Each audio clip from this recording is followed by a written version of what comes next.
Okay, we have a distinguished speaker today. First of all, Mark Kendall is the one who arranged this topic. He unfortunately can't be here today, so he asked me to kind of introduce the speaker. Mark and I had worked together for 25 years at the Department of Energy and interfaced on some climate change issues as well. So he had arranged this speaker, so I want to make sure he gets credit for having done that. And Mark, of course, Mark this year, of course, is the president of the Oregon League of Voters, which is the connection to today's speaker. So Robin Tokmakian, okay, is today's speaker. She represents the League of Women Voters, the United States, as a member of the Observer Corps to the United Nations with an emphasis on climate issues beginning in 2017. Her primary work is to monitor UN activities of the United Nations Framework Convention on Climate Change, Secretariat based in Bonn, Germany. Part of her responsibilities is to organize observer delegates to the annual Conference of Parties that takes place on climate change. It's the primary venue for negotiating the implementation of the Paris Agreement. That was signed in 2016, I think. Her League of Women Voters participation has included being president of the League of Women Voters for Monterey County, California, and League Women Voters California board member, and a member of the League of Women Voters U.S. Task Forces on International Trade and Climate Change. She's currently a member of the League of Women Voters in Portland. She's telling me she moved up to the Portland area about 6 years ago. Dr. Tokmakian has a BA in physics, a master's in oceanography, and her doctorate in physical oceanography. And by profession, she is a physical oceanographer with experience in both teaching and research in the areas of global ocean and climate modeling, remote sensing of the oceans, and model uncertainty. Dr. Tokmakian.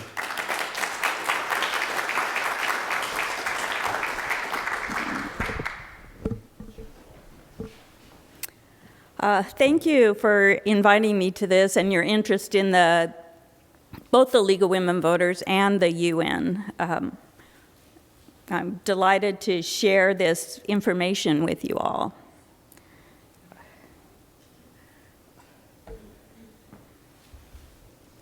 So a little bit about what I'm going to talk about. I'm going to first give you a little bit of background about why the League is involved with the UN. It's kind of an odd thing that we're involved in. The history then of the UN's climate work and how that all came about. And then the description of how these climate entities at the UN work. I'll also then talk about the functions of the organizations and the outcomes of the work that occurs at these two climate entities. And then last, I'll talk about the current state affairs of the UN work on climate, in particular, how this work is affected by the U.S. not participating in that effort for international cooperation. So the League of Women Voters, as many of you know, is a nonpartisan grassroots civic organization. It encourages understanding major policy issues. It tries to influence public policy issues through education and advocacy. Primarily, we're a voting rights organization, and we're working very hard at the national level and state levels to help keep our voting rights and make sure that everyone can equally participate. But we also have advocacy roles across a broad range of other topics: healthcare, housing, climate, natural resources, etc. And we've been in existence for over 100 years, forming in 1920, after the women got the right to vote. So the League is one of the oldest and most respected of the nonprofit organizations doing this kind of civic work.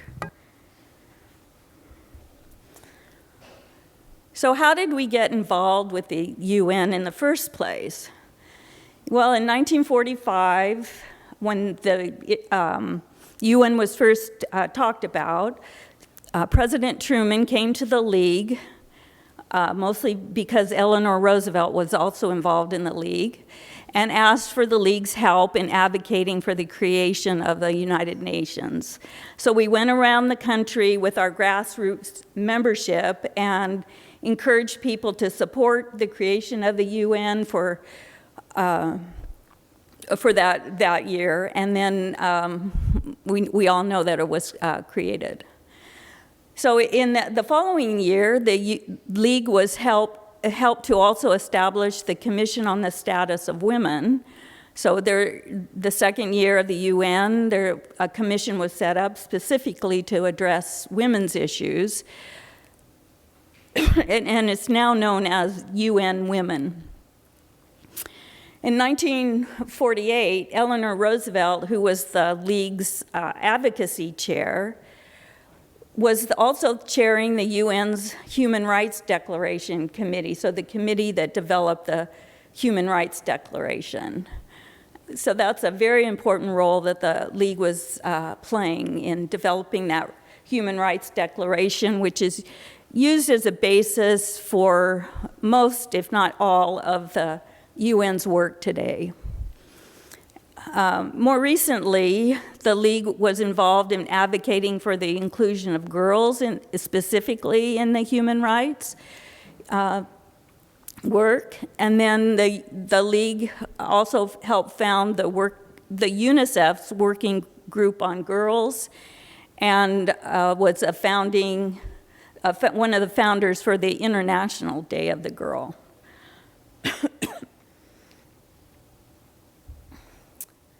Currently, there are 5 of us who are UN observers. Everyone except me are located on the East Coast. Dr. Moda is in Vermont, and the rest are in the New Jersey, New York City area. So they can attend a lot of the opportunities that come up at the UN headquarters. The issues that we cover currently are things like human trafficking. There's a lot of work being done on the international level for human trafficking. We're also quite involved with the Convention on the Elimination of Discrimination against Women.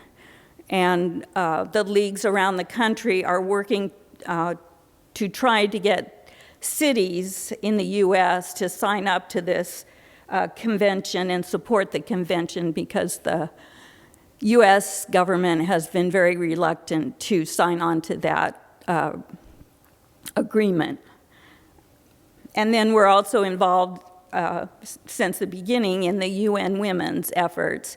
And every year the UN Women hold a conference in New York City with a lot of side events focused on women's issues. And we have side events ourselves for that.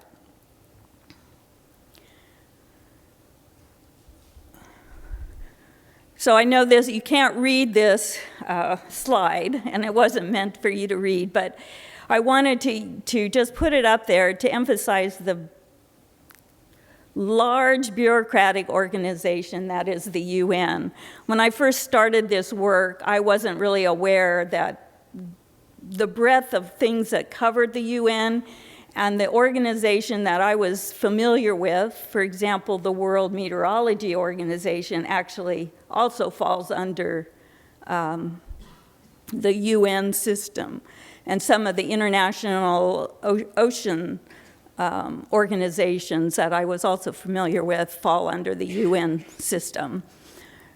But primarily the UN, it has these, on the left side of this chart are these 5 major organs, what they call organs.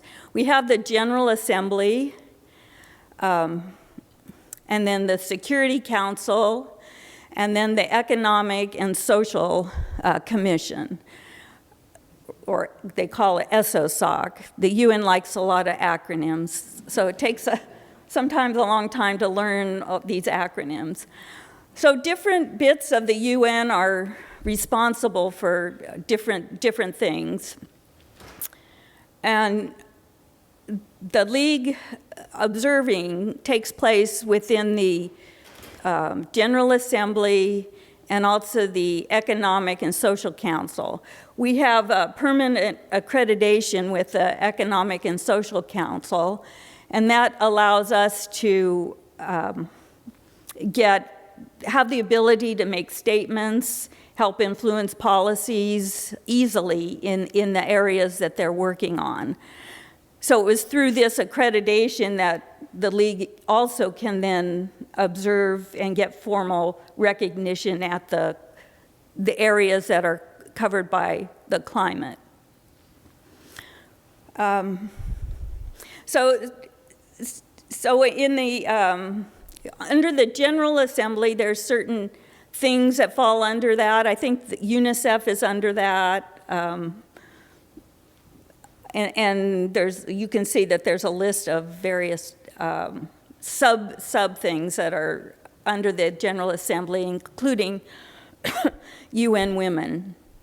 And then in the Economic and Social Council area, the things that are under that, the UN's environmental program are under that, and then the World Meteorology Organization falls under that. The International Labor Union falls under that. So the League is also not ever really involved in what the Security Council does. I'm not sure if we ever have written an advocacy letter to the U.S. ambassador supporting something for the Security Council. But we have written advocacy letters to the General Assembly and also the Economic Council. The area in yellow down below is the Secretariat, and that's the administration of the UN itself. And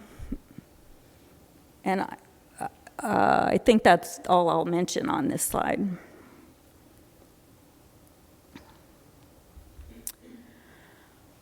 So the UN has what's called the Sustainable Development Goals, and it's a blueprint to help guide the UN on their activities. They address a lot of global challenges and for example, reduce poverty by the year 2030. It's going to be a challenge. To address climate change, address peace. And so there's these 17 goals. Climate action is one of them, but climate issues in the climate change area also fall under having a sustainable energy system. It also has sustainable cities falls under that. So a lot of the areas, being healthy falls under climate. So even though there's a specific one for climate action, most of the other sustainable development goals are also important in the climate area.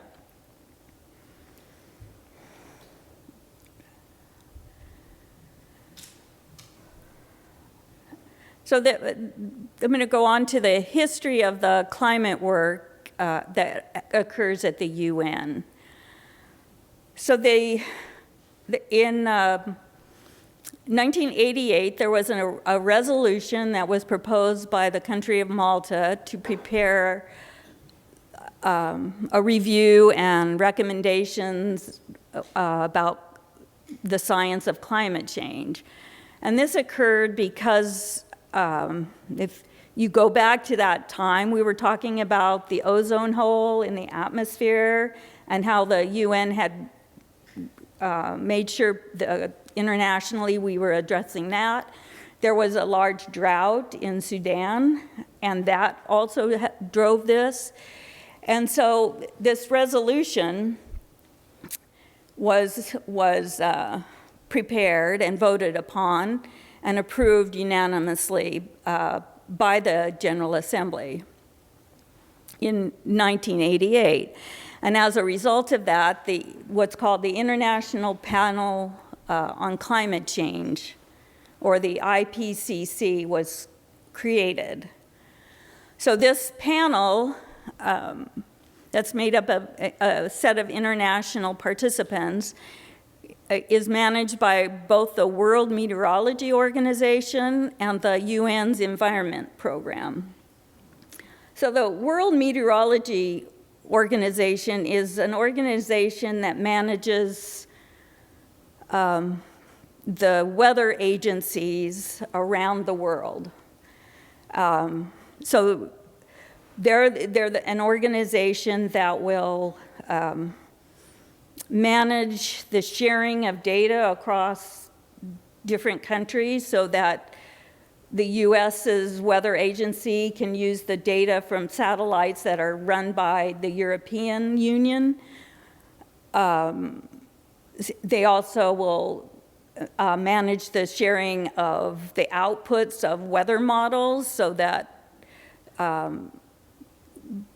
agencies around the world can improve their own weather models. They hold conferences, get the scientists together to discuss meteorology types of science. And then they also will or manage various scientific experiments.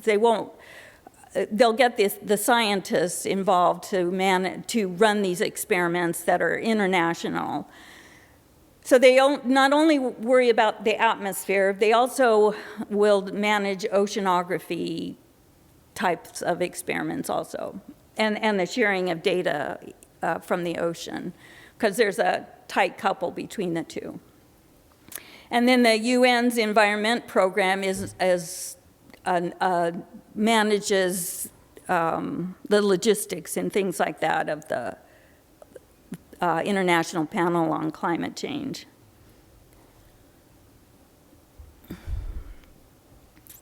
So this panel created this first review and then provided the information to the General Assembly. And out of that, in 1992, came the treaty, the Framework Convention on Climate Change, or commonly known as UNFCCC.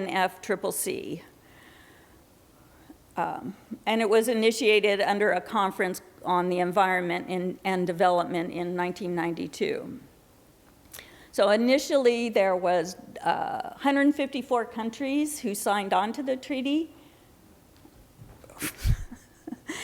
And in 1992, George H.W. Bush signed the treaty, and the Senate ratified it. So it was unanimous by the Senate, by the way. And then currently, there's 198 parties to the treaty, 197 member states, and then the EU. So that comes to 198.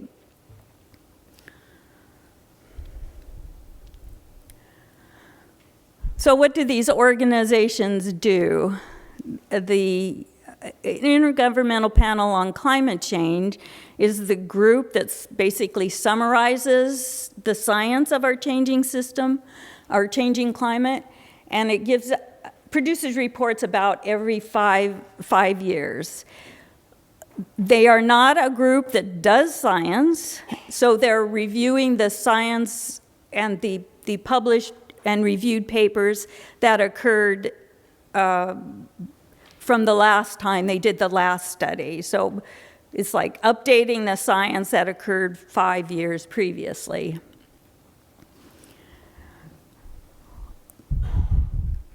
They're currently on the 7th assessment cycle, so it started in 2024. And this year, earlier this year, they chose the scientists and determined who was going to chair the panels. to produce the 3 reports that I've listed there. So there's a report on the physical basis of climate and how we've gotten the uncertainty of understanding how our climate changes. And the previous one was released in 2021. And then the second report is on adaptation, and that was released in 2022. And then the third is on mitigation. So how we can adapt to climate change, how the different countries can adapt to it, and how people are adapting and what can be done to improve that, and then how we can mitigate or reduce our carbon footprint around the globe, and what that leads to. There's also a summary report. After these 3 reports are done, they'll put together a summary, and that summary is the political document, if you will, that comes out of this, because while the reports themselves are written by scientists and all the information is scientific information that comes from well-researched issues, the summary is when the political leaders get together. For example, it would be like the head of NOAA, for example, might be the political person that comes to the meeting that approves the executive summary. And so the executive summary of these reports is, I think, a little more politically and nuanced than the individual reports themselves. That's probably my own opinion. Then there are some other special reports that this panel may produce. Recently, they produced one on global warming of 1.5 degrees C or 2.8 degrees Fahrenheit, and what happens if you go beyond that, what the consequences are. There's another one that was done just on the oceans and the cryosphere separately themselves. And then this year they're working on a special report on how climate change is affecting cities. So I would expect that one to be published sometime late next year or early 2027.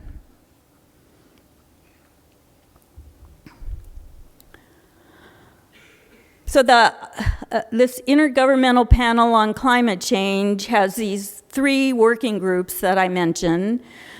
So they have this overall structure that has this plenary, which is where the political type people attend and approves like the executive summary. But each one of these is then chaired by various countries. The current chair is from the UK, and there's vice chairs from Tanzania, Cuba, and Hungary. So they try to spread the work out across all continents and all countries so that there's a good representative of viewpoints from around the world.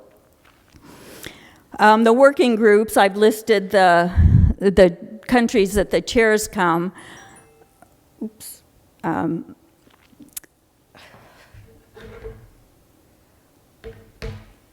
So the report that's on the physical basis is chaired by France and China. And the second one on adaptation is from the Netherlands and Singapore.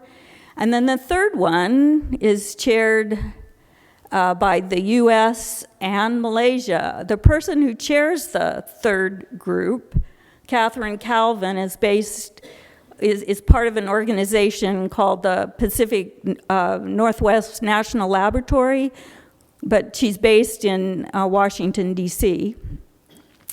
But I do not know if she still has that role. It's still listed on the the panel's website, but because she's a federal employee and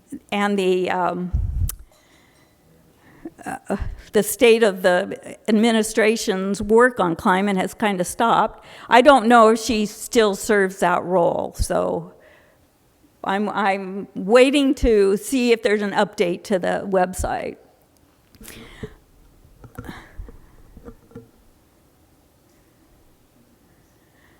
Also, there's a person that's called a focal point rep from each country that helps choose the scientists that participate on these panels. And that person is no longer part of the federal government who's listed on the website. So I don't think he actually serves that role anymore. But there are U.S. scientists on these panels.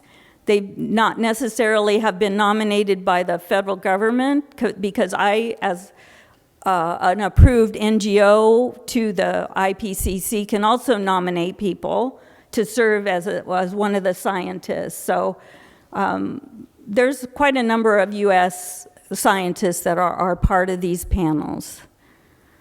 And I expect that to be true. I don't expect that the science will change a whole lot. And because the U.S. doesn't have someone chairing a committee.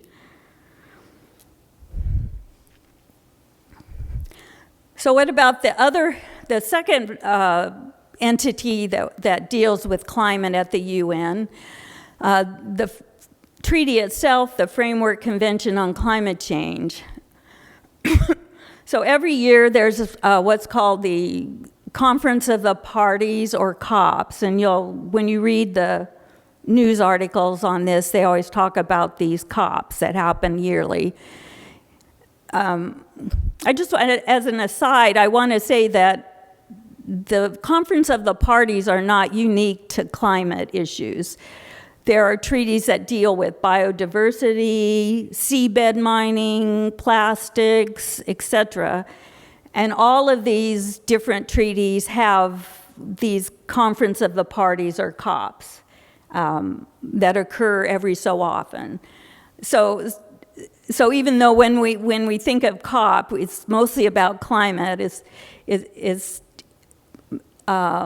This phrase, Conference of the Parties, is how the UN talks about the parties that have signed on to the treaties and their annual meetings to negotiate whatever issue that is.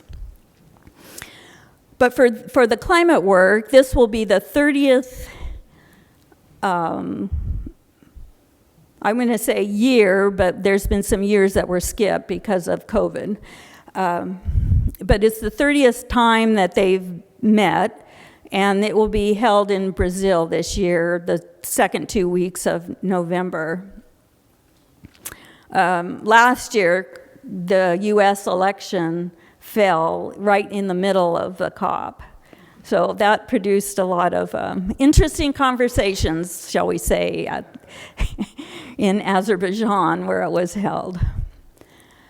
The League, because we're an approved, accredited observer to the convention, we can have a delegation of observers to go. And it's a formal process. We have to submit names, specific names, and we can submit a large number of names, and I do this. And then the UN looks across all the different NGOs and also understands the size of the venue where the conference is being held, and then allocates us a number of slots. And in recent years, the number of NGOs that are accredited has skyrocketed, and our number of slots has dramatically decreased. So at one point we sent 9 each week, so we had 18 that we could send. This year we have 2 that we can send each week, and last year we only had 1. So it just depends on the country, the year, how many NGOs are applying for slots, how they divvy things up. And this annual conference is about policy making, so there's negotiations going on, and how to fund that work, because there's a lot of funding that needs to happen to help developing countries achieve the climate goals. And then there's a lot of different side events. So the goal of the convention is to stabilize greenhouse gas concentrations in the atmosphere at a level that would prevent dangerous anthropogenic climate interference with climate. And I put this slide up to just illustrate just sort of how it's set up. So there's this overall treaty with a secretariat that's located in Bonn, Germany, and is part of the reason I don't have to be in New York, because I can just monitor. It would be the same for me to monitor things from New York as it is from Portland, Oregon. So it's this secretariat, and it's a large building, has a large number of employees, and in Bonn. And then there's these two subsidiary parts of it. One is a bureau that handles the implementation of the treaty itself. So the details of the treaty are negotiated by the member states, and then there's this body that helps to implement it. And then there's another body that deals with the science and technology issues that are associated with reducing our carbon footprint. For example, setting up a carbon market needs a lot of technology and systems, and keeping track of how much carbon we're putting into the atmosphere needs a lot of technology to help track those sorts of things and make sure things are working okay. So that's what that body is for. So the information from the other climate entity at the UN, the Intergovernmental Panel on Climate Change, their information is then used by this science and subsidiary body. So that's where the connection happens. So the treaty falls under the General Assembly, and then the IPCC also falls under the Economic and Social Council. So there's two bits of the UN's large bureaucracy that are involved in the work of dealing with climate.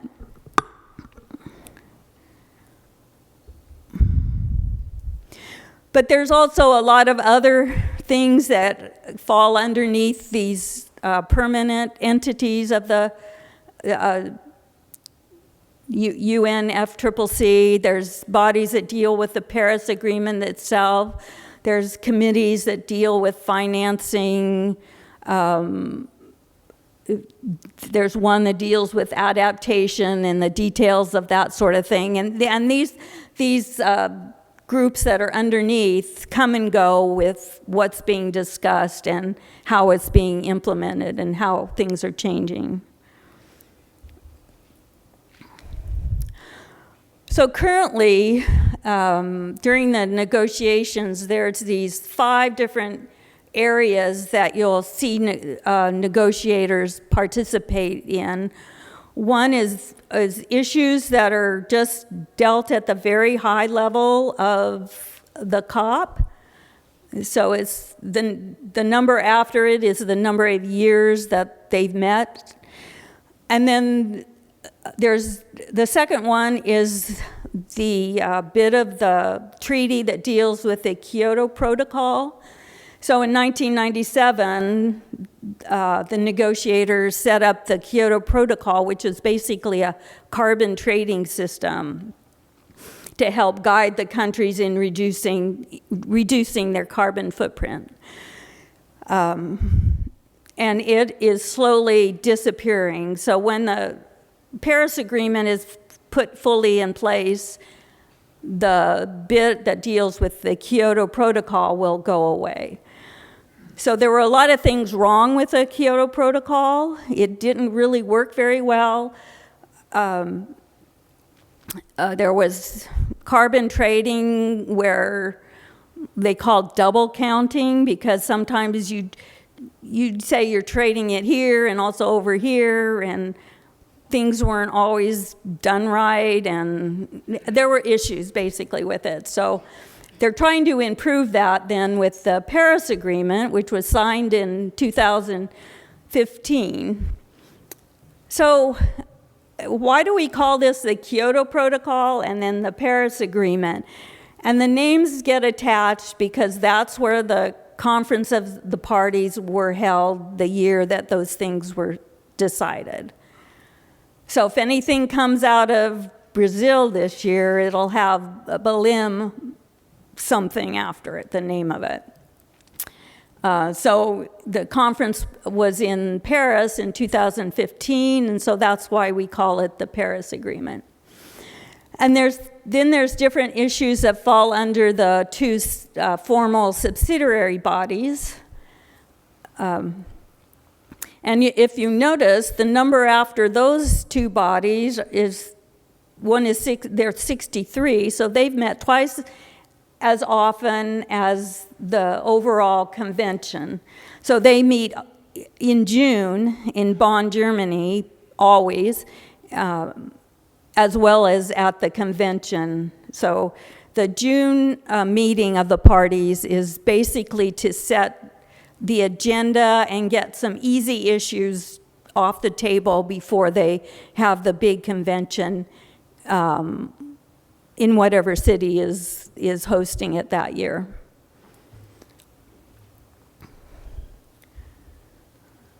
So the Paris Agreement, just describe a little bit of how this thing works. A lot of it comes out of the politics from the U.S. that I'll mention in a second. So every 5 years, each country writes a report that is called the Nationally Determined Contribution, or NDC, and this is a report that says my country will do X, Y, and Z to reduce my carbon footprint by year 2035, for example. So every 5 years, they are supposed to produce these reports. In between those 5 years, the convention produces what's called a global stocktake. And that's basically, they go around and try to figure out how much carbon we're still emitting to the atmosphere, how much we're correcting for. And this information is supposed to be used by the countries to guide them on their next iteration of their nationally determined contribution. So the thought is that if they see what they're doing now isn't that effective, they'll be more ambitious and do something maybe a little bit different the next 5 years. So this is an iterative thing that happens, all voluntary, because countries don't like to be told what to do. I mean, you're not ever going to have countries do that. So it's all voluntary. And this is the year that they're supposed to all be submitting their new NDC to reach getting to net zero emissions by 2050. And it's not, I mean, it is what it is, but we're not doing it fast enough, for sure. So a lot of the work is to try to make the countries more ambitious this time in correcting the carbon footprint. So I thought I'd give an example of what these things are, these nationally determined contribution, and it's easiest for me to use the US as the example. So this year is when we're supposed to be submitting it, and the latest NDC that the US submitted was December of 2024 because they knew the result of the election and said, okay, we'll get this in. The next administration does what it does, but it's there. It's also guided by something called the Byrd-Hagel resolution. I think that's the wrong year. It's supposed to be 1987, I believe. And this is a resolution that Senator Byrd and Senator Hagel passed that said, unless all the countries, including developing countries, do the same thing, we shouldn't be signing on to these agreements. A lot of, this is somewhat difficult to explain. So there's this thing called Annex 1 countries, and I have to look at my notes to remember, they're the developed world, and they're defined by the Organization for Economic Cooperation and Development, or the OECD. So these are called the Annex 1 countries, and a lot of the negotiations say, well, the Annex 1 country or the developed world should be doing this, but the other countries don't need to follow these guidelines. The one country that is not an Annex 1 country and that fights being included is, I don't know if anyone knows this, it's China. So it's a big polluter, it's quite wealthy, but because these parties in the Annex 1 were defined some time ago, they don't fall into that category, and they don't want to be. So the U.S.'s NDC has this in mind when it's developing its how it's going to reduce its carbon footprint. So in the latest NDC, the U.S. stated that they would reduce their emissions by 61 to 66% below the 2005 levels by 2035. And the way they say they're going to do it are regulation and if new legislation is required. And because of this resolution, we also don't ever participate in the carbon markets.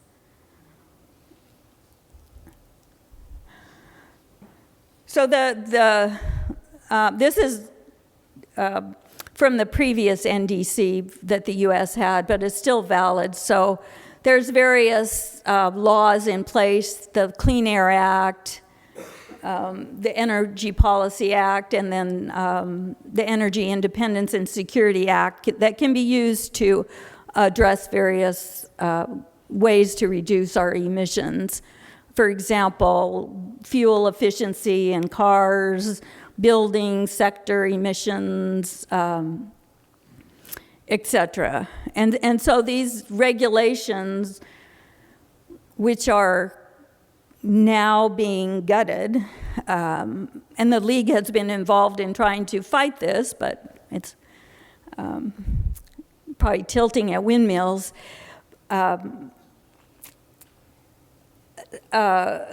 These are the ways that you could reduce your carbon emissions in the NDC, and they list these things. So what goes on at these conferences every year?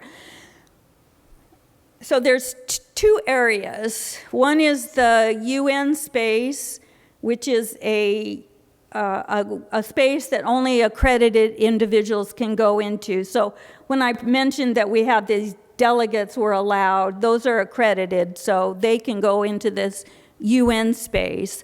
And within that space, it's managed by the UN, the security is UN, it's a safe space, no matter what country you're in. The negotiations happen, and then there's also a lot of side events. And these side events are not only events that are organized by the UN, the NGOs can submit possible side events. The League has done that in the past. We were part of a side event that had to do with disability and the UN. It's climate treaty.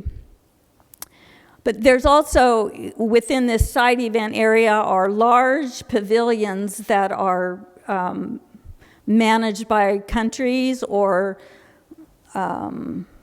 groups of organizations. So there might be what they call a pavilion on the oceans, or one on agriculture that various international ag NGOs might set up.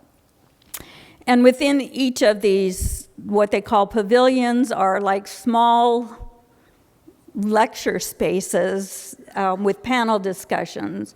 So it's an opportunity for people that attend this, not only to see how the negotiations are done that can be quite dry and detailed, it's also a learning opportunity so that people can go to these, either the UN side events themselves or to events that individual countries have, and you can learn about what they're doing for climate change, or organizations like the farming area or something, or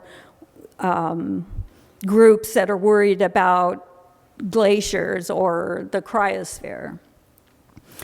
And then outside of the UN space, there's a space called the Green Zone that's managed by the country, the host country. And this is a space that also has a lot of events going on and learning opportunities, which the general public can go to. So you're not, there's not a restriction on having to get prior approval to attend.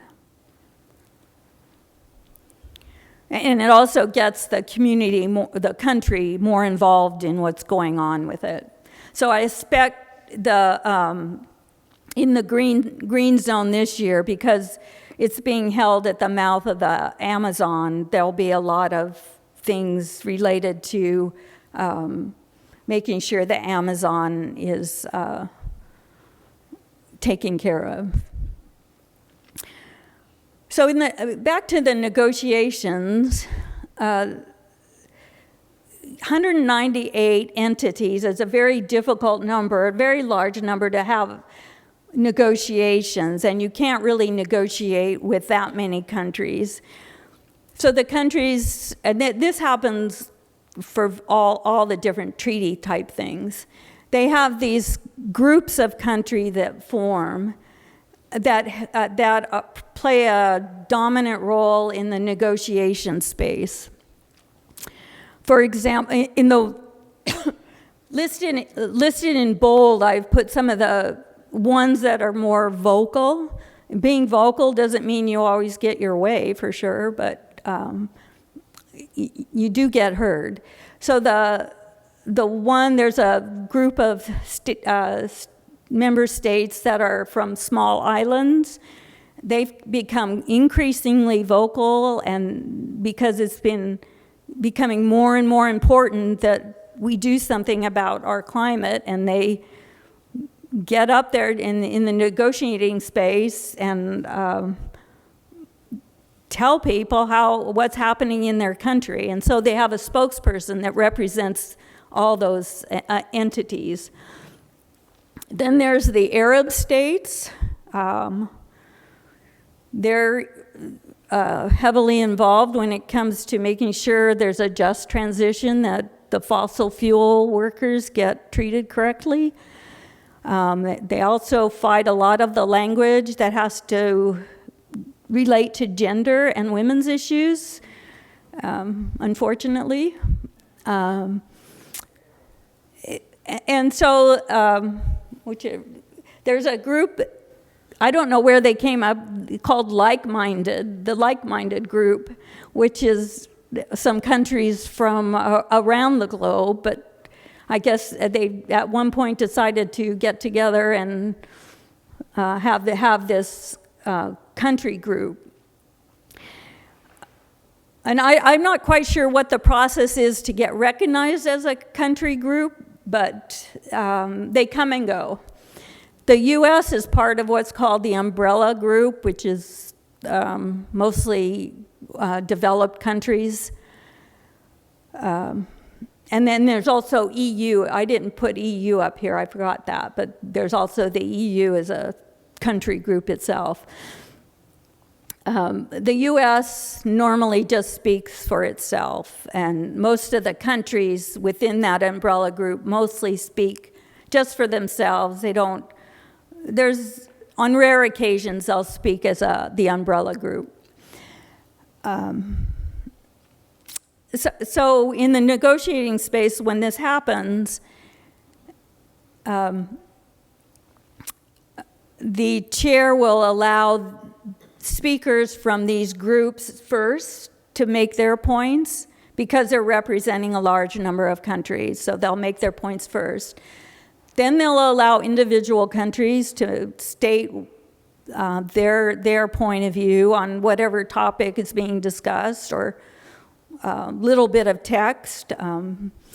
You'd be amazed about how much discussion can go on about accepting a report from, say, the IPCC. It's, do you accept it willingly, or do you accept it with gratitude?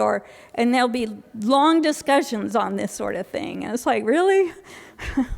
Just accept it, and with thanks. So after the individual countries do their thing, then if there is time, and each one of these negotiating sessions are like maybe an hour long, maybe 2 hours at the most, then the what's called the, I'm going to skip that one. The negotiating groups, the NGO groups can make their statements. And these are the current set of NGO groups. So rather than have, the thousands and thousands of NGOs try to make statements, they've organized us into these constituency groups. And the League of Women Voters were members of both the environmental group and what's called the Women and Gender Constituency. For the most, when I go, I participate in the Women's and Gender Constituency because they're a much smaller group than the environmental one. You get your voice heard. You get really to build a lot of personal relationships with the groups. And so those are the groups that are how they're done. So there's farmers, there's a research group, there's a youth group, examples, and they each can then collectively make statements during the negotiations. So the issues that are of importance at this next meeting in November will be on finalizing the carbon market, which they're almost there. And then there's something called the new collective quantified goal that has to do with financing. And it's a way to say you should be spending this much money annually over the next, say, 5 years. And right now, what they agreed to last year was not nearly enough to do much of anything, even though it's like 300 billion annually. And this is contributions from both the private sector, which has been debated, and from the public sector. There's also some issues that deal with having a just transition for moving away from fossil fuels, some things about adaptation, and then the last is that all the countries have to submit these nationally determined contributions. And we'll see whether or not they're more ambitious than their last ones. So the money is always involved in these things. There's several different funds that are funded through the convention. The first one is the Global Environmental Facility, which is part of the UN's development program. It's not underneath the treaty. It's a separate thing, but there is some climate money as part of that. And then there's these three funds. There's a Green Climate Fund that's mostly a mitigation type fund, or it's also used for education type things and making sure people understand climate change in various countries. There's a fund for adaptation, and then there's this fund that was approved 2 years ago called the Loss and Damage Fund, and this is a fund that is supposed to help pay for damage that climate change has done to various countries, like flooding and islands disappearing, etc. So a lot of these funds fall under the World Bank.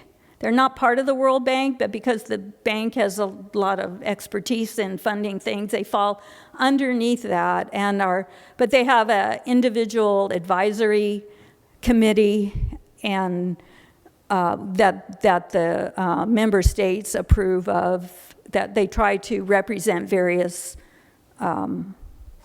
parts of the earth. And this loss and damage fund is not well funded at all at this point. So finally, what's happening now? So the U.S. withdrew from the Paris Agreement in 2020. It takes a couple years, so you submit saying we're going to withdraw, and then it takes a couple years for it to happen. So we rejoined in 2021, so there wasn't really a period of time that we weren't part of it. In between 2017 and 2020, the U.S. did participate in negotiations. The people that were the negotiators, not the high-level people in the State Department or like Treasury, but they were the diplomats that do the grunt of the work for the State Department. And they have done it for years, and they're experts at this. So now, this year, so we've started the withdrawal from all parts of the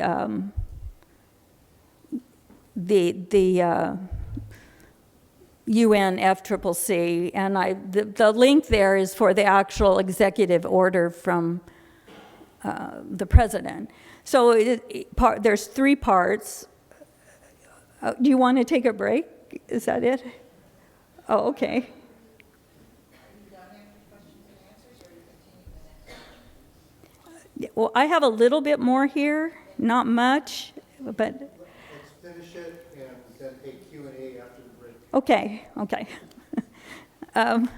So this executive order says we withdraw from the Paris Agreement, we withdraw from signing any future pacts under the treaty. It doesn't say we withdraw from the treaty, but it does say we withdraw from doing anything. And then the third is we'd withdraw all our financing that we've committed to. So basically, we're not involved. But because this process takes 2 years, will the U.S. show up in November? And I've read some news articles that I think it was the Energy Secretary suggested, yeah, we might show up. Like, oh no. So if the U.S. doesn't show up, they don't participate in the negotiations. They didn't show up for the IPCC thing, so they weren't part of that. They didn't show up in June at the pre-COP conference. So what happens, there may be less ambitious outcomes because the U.S. isn't pushing, it isn't countering some of the things that come from the Arab states or China. And then these other states will dominate. So China and India, the Arab states, and the only counter to that input is the European nations. But if the U.S. does show up, it could be harmful because they can set up roadblocks and make it more difficult because the treaty works by consensus. So if you have one country saying, no, that's it. So, and that's what happens a lot of times with like the Arab states. So you can make up your own mind which way the federal government should do. But the side events will have officials from the U.S., cities and states on different panels. There'll be, I suspect, some of the people that have negotiated previous treaties will be not representing the U.S. because they probably don't work for the U.S. anymore, and they'll be helping other countries with their statements and their expertise. I know there'll be some pavilions that in the UN space that are from the U.S. There's an organization called America is All In. This is Bloomberg's organization. And by the way, Bloomberg has funded a lot of the administrative bits of the climate work when the U.S. withdrew their funding. There's a U.S. Climate Alliance group. There's something called C4 Cities, which is cities that are committing to addressing climate change around the globe. So there'll be lots of people from the U.S. there and explaining how cities around in the U.S. are doing their bit for the atmosphere. And this is what happened during the previous, the first Trump administration. And then what about the other entity? Like I said before, the U.S. scientists are still on the teams to write the various reports. The reports are come from the science that's been reviewed and accepted in journals, so I don't expect too much different from what comes out of the reports. So just watch the news in November for some articles on what's happening and whether the U.S. is there or not. There's something called the Earth Negotiations Bulletin, which is a really good way to get unbiased information about what's happening day to day at the COP. So you can sign up to receive those bulletins in your email. And they sort of say what's happening in the negotiations, what's happening outside, what are the big issues. And it's a run by people who have attended the COPs as NGO-type people for a long time, and they're well informed about what goes on. So, thank you for your interest, and I guess we'll have a break.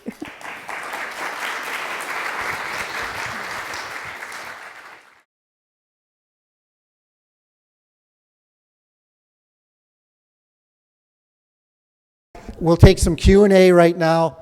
Robin and Dr. Tokmakian is done with the presentation, so we'll take Q&A and then we will break early for the day. Eric, do you have the microphone? Okay.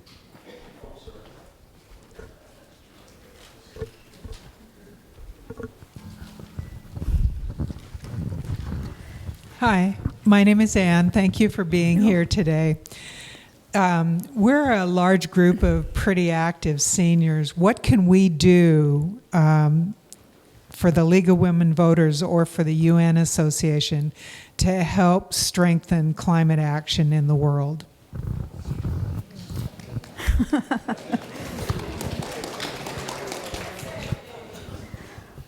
Well,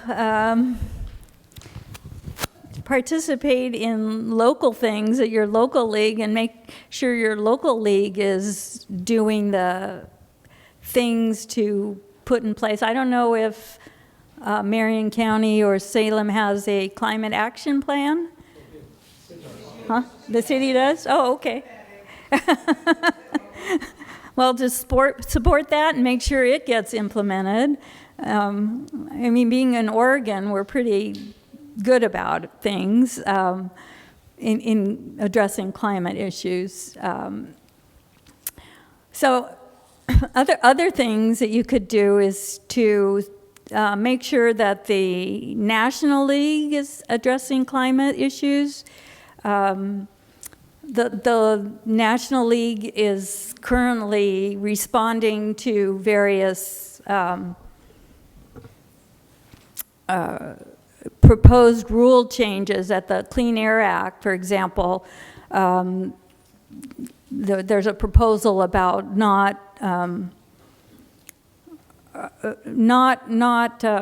counting how much emissions that the various entities are putting into the atmosphere. So that's a rule currently in the EPA regulations, and the current administration wants to get rid of it, and it probably will because it won't listen to the comments. But so supporting that kind of thing, also pushing states and cities to do their own carbon counting, and making sure that if you have a polluting entity that it gets corrected in your local area, and making sure that that sort of thing can be put into a database and contributed internationally, and that would help because the federal government isn't going to do it. So that's a couple of ideas. Hi, I'm also Ann. And in June, Rubio threw out a whole bunch of people out of the State Department because they were too woke. And I'm thinking those are the people we would have wanted to see in Balaam. Isn't it better that they don't go this year? That the State Department does not show up? Oh, my personal opinion, it doesn't reflect anything from the league. My personal opinion is I hope they don't show up because they can cause trouble. I mean, in the first Trump administration, one year they showed up and they had a whole panel on clean fossil fuel. And luckily, there were a lot of angry young people who really made an effort to stop that panel from happening. It happened, but they were able to limit the number of people that went into the room and did some other advocacy things. That's the other thing that happens at these annual conferences is there's a huge number of NGOs, and they'll have advocacy and actions. So within the halls of the UN tries to control where you have your action so as not to disrupt too much of the negotiations. But the voices do get heard, and they can be quite powerful when you get a group of people, especially the young people that are very energetic and can do things. This is Lee. I'm also a member of the League of Women Voters. On the first question, we have the state legislature meets here in Salem, so we should try to get on the mailing list of whatever the environmental committee is so we can track the legislation and maybe even give testimony from the intelligent people in our audience, number one. Number two, our state is notorious for a lot of wildfires. I'm wondering whether the United Nations or any of its entities are doing any kind of research on the prevention and mitigation of wildfires. Can you address that? Well, the UN doesn't do any research itself, but various groups are doing it underneath, as part of something else. But there is discussions about wildfires at these negotiations and how it affects people and why that's one of the things we have to improve. There's a lot about forest preservation, how to increase our forest coverage. There's a whole financing effort that's associated with forests, so it's a central part of the discussions that go on. Good, thank you. Hi, I'm Bonnie. I'm curious, do we know who funds these misinformation campaigns to shape attitudes against climate change thinking and works? And then is the UN concerned about that, and are they doing anything? Is there any committee on making sure misinformation doesn't get further spread? Well, I think we can all guess who funds some of the information that goes out. The UN, it doesn't try to control what individual countries say, because they're all sovereign nations and that's how the UN works. For example, when this event happened about fossil fuel and clean fuel, there was quite a bit of effort to counter that within that UN space, for example. For the science area, like the IPCC, that's all that information is based on scientifically reviewed papers over the past interim period of 5 years. And it's a broad set of scientists are writing those reports, and I think they have integrity. There's not a lot of bad science that goes into those reports. What you have to be careful about is reading the summary executive thing that comes out at the end and the specific wording, because that can be sort of framed a different way just to get consensus across the broad set of countries.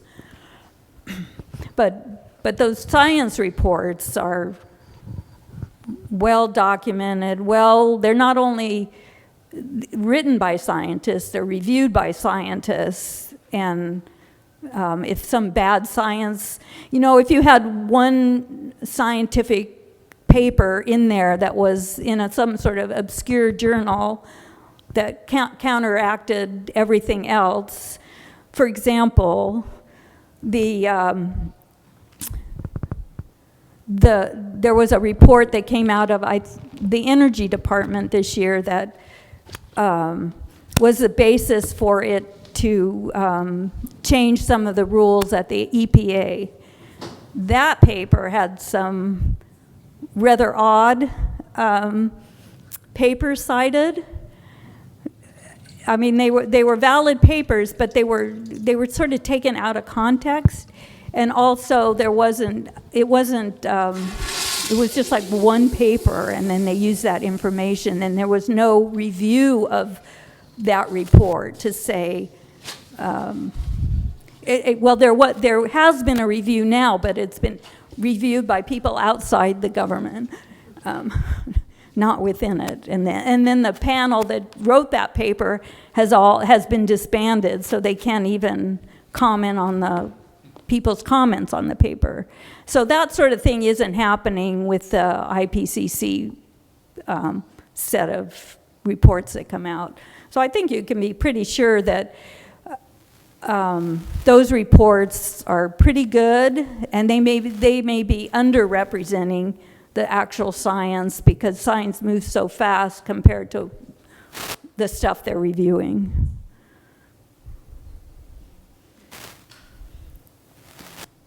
Hope that helps. I don't know. Hi, I'm Tom, and given the fact that the current regime has turned our country into a rogue nation, would it be possible, or is there any mechanism to allow individual states, particularly like Oregon, to send their own delegation to these COP conferences? So they can't send. The UN is the way it's set up, they can't. But they will be attending, and their voices will be heard, because in the halls of these conferences are a lot of conversations that go on. There'll be a lot of experts helping to provide that information. For example, the people from the officials from California and who have a lot of expertise in things related to climate, including carbon markets, they'll be helping to inform some of those negotiation spaces, because California has had this experience. Mm-hmm. So in that way, the states are represented, but the way the UN works formally, they can't. So thank you.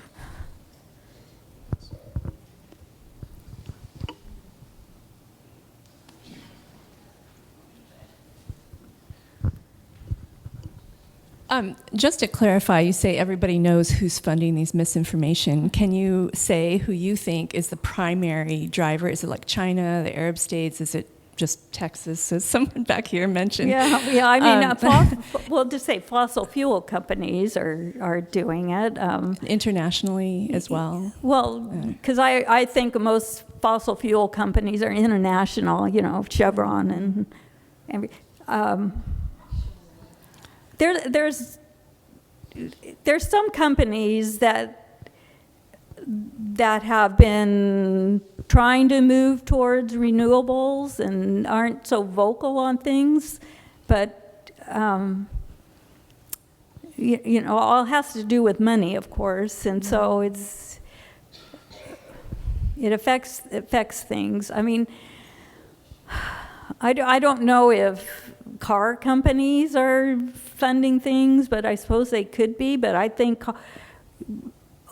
the last 4 years, I think car companies were moving in the right direction and realizing, I mean, I love my EV. I don't know why everybody doesn't, that is looking to buy a new car or use EV isn't out there buying one, because they make a lot of sense to me, but not from so much the environmental, but from the economic position, and just from the physics point of view, because I think they're a better use of physics.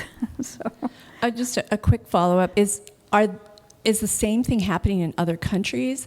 Are there big anti-climate change movements that took over the United States? In Europe, there isn't. I mean, there's some small ones, but I think Europe is moving quickly. Even China is moving quickly. I mean, they have a lot of polluting coal plants, but I look at the U.S. is economically making a big mistake. They're going to lose out in the end. So, but I'm trying to think if you look at the oil countries, like Azerbaijan, where they had the last COP, there was a lot of effort to talk about oil and clean fuels and et cetera. But they're still trying to do a little bit on climate. So I don't know. It's hard to answer that question. I was going to say something else I'm thinking about. So they have these conferences all over the globe, and why last year did they decide to have it in Azerbaijan, a big oil country? A lot of people were asking. And it's like the countries themselves have to volunteer, but then there's a rota of which bit of the world, they've divided the world up into sections, so which bit of the world should host the next COP. And so it rotates around the globe. And they've tried recently not to always have it in the northern hemisphere. So they were supposed to have it in Chile one year, and then Chile had an uprising in Santiago, and so it got moved to Madrid. And then Fiji was the host one year, but it's such a small place that they didn't have the capacity, so it was held in Bonn, Germany, because that's where the UN climate work is based. And then next year, it may be in Australia, and as part of that, then some of the island states are co-hosting it. The other option is in Turkey, so they're trying to decide where it will be held. But they try to move it around and to get, so the ability for local people that can learn about it and participate. I mean, the other thing about, this isn't related to climate, but one other thing is that because of the funding that the UN has lost, because the US is cutting back a lot of the funding, some of the work that's now based in New York, and I don't know which bits are going to be moving probably to places like Nairobi and Kenya. So, and also it costs a lot to live in New York City, so they're trying to reduce some of the costs. So, you know, the UN in the future may look a little bit different than what it is now. And some of the people of the UN Association may know more than me about that.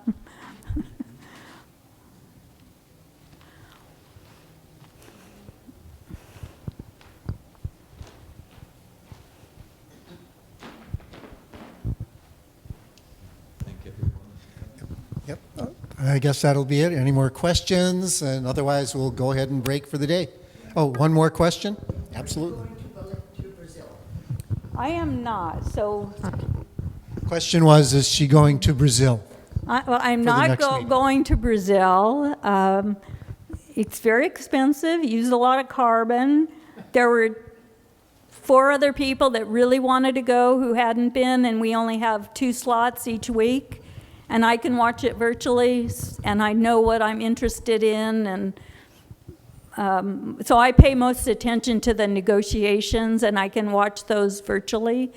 You have to be approved to watch things virtually, so I can't give you all that access, but I wish I could. So there's a special platform for virtual participation, and so I'm not going this year. Okay, thank you, Dr. Tokmakian.